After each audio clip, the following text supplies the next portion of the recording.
Have you ever pondered over the paradoxical relationship between comedy and art? How one, in essence, is a mirror to society and the other, a canvas of expression, yet both are bound by rules that are as contrasting as day and night? Think about this. In the world of comedy, the golden rule is to punch up.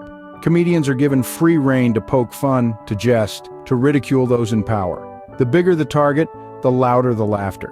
It's a way of challenging authority, of keeping those in power in check. But here's the twist. This rule of thumb does not apply to the realm of art. In the art world, it's a different ballgame altogether.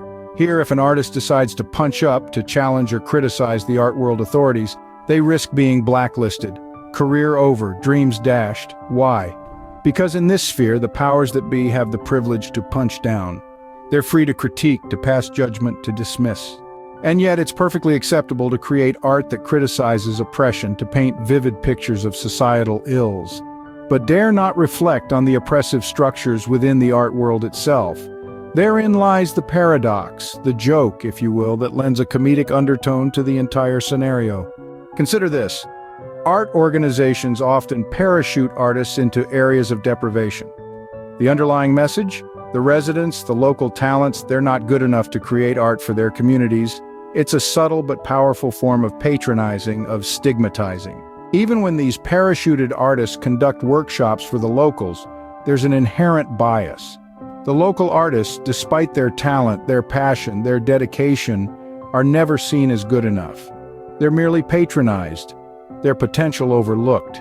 This, my friends, is the real joke, the irony of it all. These art organizations, in their misguided attempts to remove prejudices, end up reinforcing them. They become the very thing they set out to challenge.